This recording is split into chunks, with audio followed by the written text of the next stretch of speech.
What's up, everybody? Sancus here, and today I'm bringing you another free template for FL Studio 12.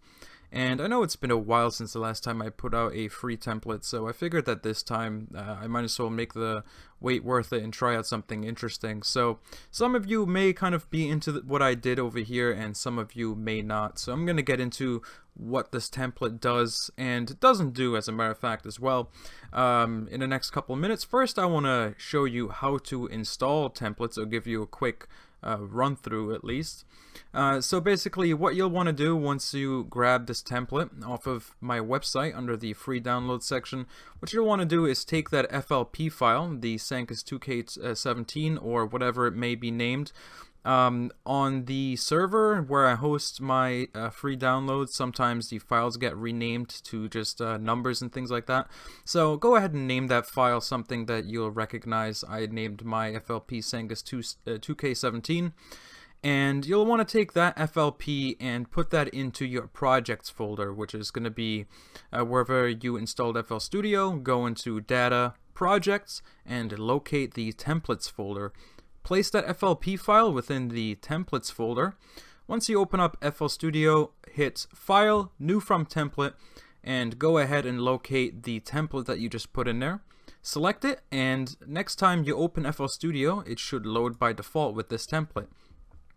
So with that out of the way, let's go ahead and check out some of the things that this template does. So this template is kind of just meant to get some of the annoyances of production out of the way, which is staying organized for the main part and naming things. So in this case, as you can see, like the last few templates I've put out, everything is kind of named, and I'm generating groups with this naming and coloring scheme kind of thing here.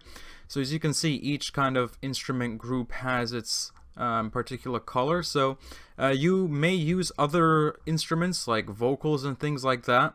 I kind of kept it basic for things, just for basic production. So if you do want to add your own vocal section, just expand one of these and go ahead and name it if you want to do the same kind of thing for that. But I basically just try to keep it to kind of the basic sounds and keep it kind of vague, so therefore you can kind of categorize your things accordingly. Like we have basses and then your other synths and things that may be sitting in the backgrounds, which could be background vocals and things like that as well. And then of course the effects section. So basic stuff here. And by the way, if you want to change the background color of FL Studio as well, because this template is not going to include the changed background color, just go ahead and hit Control, Alt, and G, and that will bring up the color menu, and the same thing applies to the piano roll as well. So you can change the color like that on the fly. Another thing, as you can see, basic thing, I've just thrown in these two markers here, which is very easy to do under the drop down and time markers. But I've just thrown this in here so you can easily access the add marker thing just now by right clicking the timeline. And of course this loop here, so if you want to loop something, then you can kind of select where you want your song to start looping over once it reaches the end of the track. So basic stuff in this case. We got some basic kind of group icons and things like that. So the same thing applies sort of to the mixer section. I'm gonna get into the mixer section. I can't even talk. Into the mixer section, or the effects mixer, in just a minute. First, I want to run through the rest of this kind of main thing here. So as you can see, the total channels that we have here are 3. We have 3 different channels. One of them is an empty FPC, which you can just kind of throw in your drums, and I figured I'd throw this in here because it's just a way to keep everything nice and clean and organized in one place, so you don't have a million samples in here or anything. You can just throw them in FPC and then throw them separately into the kind of effects mixer. So quick mini tutorial, if you're not familiar how to separately route out samples in FPC. I'm going to go ahead and show you real quick. I'll just use some legacy samples here, or some of these Mode Audio samples. So you got your kick. Say we want to throw that in here. And we're going to take a snare. We'll just use 2 different things, for example. I'm going to throw the snare in here. So what you'll want to do, this is already going to come pre-routed, but to route them separately, like right now it's just going to be all going through the channel 4 here. What you'll want to do is use the output section over here. So it goes into minus and positive. That is because minus means it is going to go before wherever you send the FPC, and positive means Just the number means that you're going to go after the place where you sent FPC. So if I send FPC in channel 4, and I go to my kick and I select output -1, it is actually going to come out of channel 3. Right now you can't hear it because it's muted here. It's not going into the master. So if I send it into channel +1, it is going to go into the channel that comes 1 after the FPC channel. So now with channel 1, as you can see, it goes into the next available channel after FPC. So with the snare, if you wanted to go into channel 6, we are in channel 4. So to get to 6, you just add 2, right? 6 minus 2 equals 4, and now we end up in channel 6. So again, nice way to keep everything organized in one place and then kind of be able to route things kind of separately. So next up we have these 2 effects here, which I've kind of included. They're just very basic effects in 3xOSC, so they're very light effects, but again, kind of standard stuff and something that people, you know, may take 2 minutes to do, but having it in here just kind of takes that process out, which is a white noise riser, white noise sweep, and a riser. So they are both already pre-routed into the mixer, and I'm going to start covering the mixer a little bit here. So let's go ahead and take the riser, for example. Both of them feature a modulation hub kind of thing. So both of these effects here are going into the effects channel, in which, as you can see, we have an effects modulator channel in here. If we just click that, you can see it opens up a control surface. Both of these effects that I've thrown in here have their own respective knobs. So if we go ahead and play the riser and start cranking up the yellow knob here, you can see that it starts rising up. So the sound is dry. I didn't throw any EQs on here or any reverbs. It's just a basic sound to kind of keep you going that you can tweak, and you can move this around to see what moves. So as you can see, the pitch moves, the bandpass filter, cutoff, and resonance are moving, and they are mapped to kind of have custom formulas. So I've already gone ahead and made sure that it is inverted by the first 50% here. And it also has some gating in the arpeggio. As you can see, it moves the time of the arpeggiator. So with the white noise, very similar stuff here. Just a basic white noise to kind of keep you going, get you going. Which you can then as well kind of go in and you can edit things, and you know, if you want to have that be kind of gated as well, then you can do that.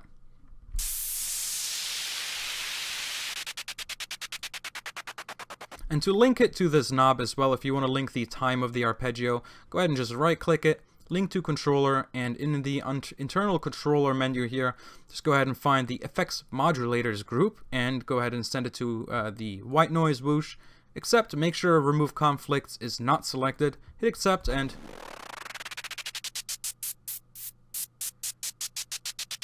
you got yourself a little bit of extra modulation on that. So that is the effects here covered. Let's go ahead and fully move on to the effects thing here. I'm losing my train of thought. The effects mixer. As you can see, I've kind of tried to leave it basic, but then I kind of went a little overboard on some of the things. So some of the basic features that you can see here are that we have a sidechain trigger. This is not going into the master, so if you have a sidechain trigger, you can send it into this, and it's just kind of there already. That's just something I like to have ready to go, so I just kind of put it in there. We have, of course, the empty drum kit going into channel 4, and as you can see, we have the mixer kind of separated. I feel like it's easier to kind of have an overview on everything and kind of keep things grouped without actually creating more groups, more subgroups over here. So it just kind of gives you kind of, I don't know, just it makes it easier for me to kind of have like a large overview of the channel mixer, mainly because I always have it in the compact modes. So just kind of makes it easier on the eye that it's kind of separated here with these separators on every most of them every 20 tracks. There are some of them that are only separated by 10 tracks or sometimes less, but as we go down the list, they're all kind of, for the most part, separated by 20 tracks. And As you can see, we have some groups here on the right as well. I'm going to make this a little bit larger here. So we have the master, which is colored red just to indicate that, hey, this is the master, this thing is important. But before that, we have a pre-master. So let's go ahead and actually start from the right here. That might be a little bit easier. So, of course, effects are going into the effects group. As you can see, all these groups here, these buses, are all docked to the left. If you don't like them on the left, if you want to put them back where they came from, or send them to the right instead, just go ahead and go to dock to and select what you want. If you go to middle, it'll send it back to where the other channels are, and dock to right is going to send it over here to the right side. So all these groups here are, like I said, pre-colored and pre-named, and they all kind of follow the same coloring scheme here for the most part.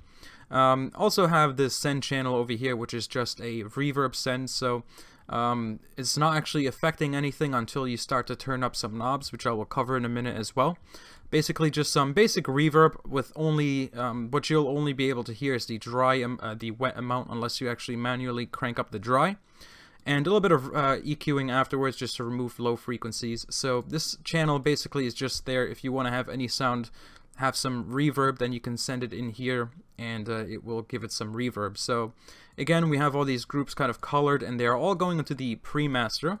This is there for two reasons. It gives your group, all your groups here, one nice place to kind of meet up at and, you know, hang out and have a couple drinks before they head on down to the master at 11 o'clock at night. And just like I said, gives them a little place to stay and meet up before you go into the master. And what that can be useful for is in the mixing and mastering stages. If you, for example, throw a track into your song sequencer and you want to tweak your song to kind of sound like that track, if you have your effects, your mastering chain, for example, on your master, then the sound, the reference track in FL Studio that you're trying to mix your song like is going to also have those effects, right? Unless you go ahead and turn them off every time you switch between the tracks. So what you can do is put your mastering chain on the pre-master and make sure that the reference track that you're using from your favorite artist and this and that isn't going through this, it's going through the master, so it's not actually going to be affecting it. And I would also turn the limiter off for that kind of stuff, but yeah, I think by default I'm actually going to have this limiter off, so it's just like kind of an optional kind of thing, but it's a final limiter. So again, that kind of explains the purpose of the pre-master. So some of the more complex features of this template over here are in the master section over here. As you can see, we have the quick adjust hub, which does a couple of different things. So what I'm going to do is I'm just going to find myself a drum loop over here, and I'm going to use that for kind of an example to show you what this does. I don't like that. Let's see. Let's use something like some music. Yeah, that works. Sure, why not? Alright, so we're just going to use this right here as an example to show you what the quick adjust hub does. Basically, it's just your place to kind of go to do quick adjustments to some of these groups over here and the way these groups behave before they go into the pre-master. So all these effects that are over here only affect the sounds before the pre-master actually, or in the pre-master at the latest. So none of these effects are actually on the master. So what we have here are a couple of different things. So we have 9 knobs, we have a button, and we have 2 sliders. I hope I counted that correctly, right? Yeah, 6, 7, 8, 9. 2 sliders and a mute, and they're all named, so it kind of gives you a pretty good understanding of what they already do. But let's kind of run you through this. So we have the pre-master gain. Oh, of course, this needs to go into the groups here for this to be able to affect or be affected. So let's just send this in. And to start off with we're just going to send this into the bass groups. It's not really a bass, but just to kind of show you an example of what this does. So again, the sound is not going to be affected if it's just going straight into the masters. You have to send it at least into the pre-master or into a group or something first for it to be affected by this chain here. So the pre-master gain is basically self-explanatory. It's just the input gain of the limiter on the pre-master, just basically cranking up the signal that is going into the master. The limiter on the pre-master, the ceiling is set to the highest value. It's set to 12 decibels, so it is not actually going to be limiting until it goes up that high. So you're of course going to want to use this sparingly, sometimes not at all, but this is basically if you're you have a quiet mix, you just want to send it into the master a little bit louder, or your reference track is super loud, for example, and you just want to kind of bring your song up to the same level, then you can use the pre-master, and it's not actually going to be limiting unless it goes into the master final limiter, and if you actually have it turned on as well. So that's that. Another thing is a quick mute pre-master. So if you just want to turn the pre-master off real quick, just click the button. The way this works is we have in the pre-master a balance, which is set to 0% volume. So when you click the button in the control surface, it will just bypass the solo. So by default, the balance is bypassed, and once you turn on the mute button, it will actually turn on the balance effect. So that's how that works. Basically just to mute everything that's going through the pre-master. And then we have, since we have it set into the basses section, it's a good time to show off what these other knobs here do. So these are, again, self-explanatory. We have a quick EQ for the basses and the synths, if you want to just do some quick kind of balancing between the frequencies. Just pretty much standard 3-band EQ for both. So raising the bass, let's say we want to take out the bass, or take out mids and add the bass back in, or add highs. Basically quick EQ to just EQ on the fly. It's not going to be super precise. I didn't add any value or any knobs for resonances. That's something I could do maybe down the line in the future if people want more of these kinds of templates, and I can add more features and maybe have a control surface that's like an all-around mastering chain or something like that. I'll come up with cool ideas if people like this and try to find more ways to kind of inject these quick hubs, these control surfaces. And so again, basic EQ here. If we just go ahead and send this into the synth group here, same thing, just a quick EQ. Allows you to do quick balancing, but again, it's not going to be as precise as your standard parametric EQ or anything like that. It's only 3 bands. Again, I didn't add resonances. If you do want to adjust those yourself, the way you can do that is go into the group and go into the resonance section over here, into the width section, because the control, parameters that these EQs control are actually this quick EQ over here. But again, I find it makes it easier, because if you want to balance the synth and the bass, you don't have to go into these separate synths and be like, all right, now I'm going to go over here. Oh, what do I have over here? Okay, do this. You can kind of just be like, all right, have it all in one place and just kind of focus more on listening to it rather than switching between groups. So next up, we have the sends over here. This is just how much these 3 groups are being sent into the Reverb Send. So if we just, for example, send the synths into the reverb, and is it actually,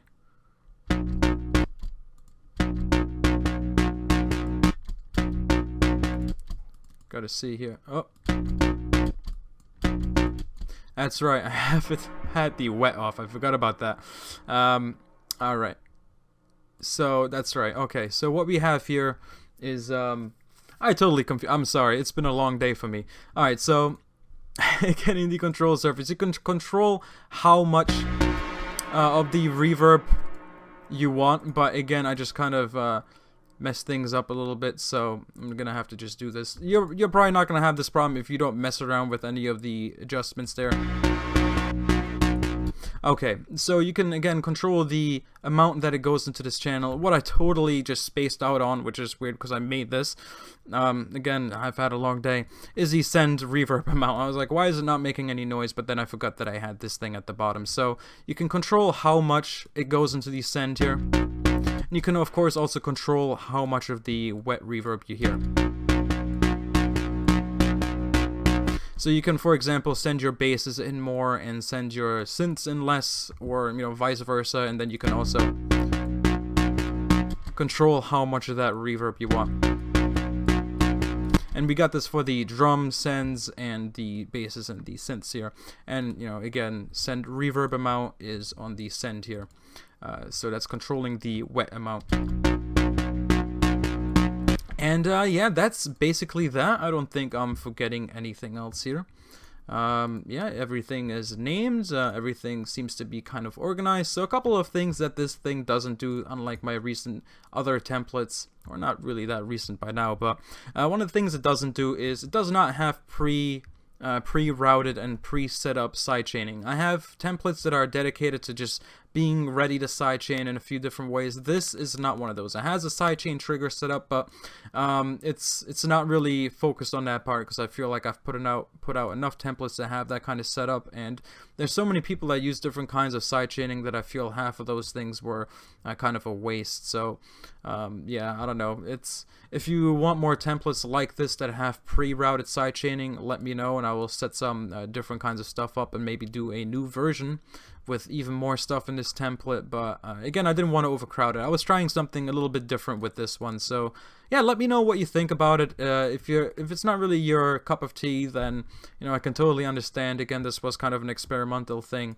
And another thing I just want to throw in there, if you kind of like this setup here, then you can of course save it as a preset as well and bring it on to your other projects. The only thing is that it's not going to come with everything routed to it, but if you do like these just this kind of setup with the buttons and everything, then you can of course save it as a preset and just inject it into anything really. So yeah, that's basically that. So you can download this template from my website. I will have a link in the description and all that good stuff.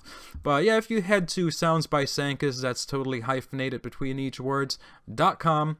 That's not part of the address, what I just said, just soundsbysancus.com with hyphens. And go to the free packs, free download, or whatever I called it section, and yeah, you should see it there somewhere. And I have a whole bunch of other stuff.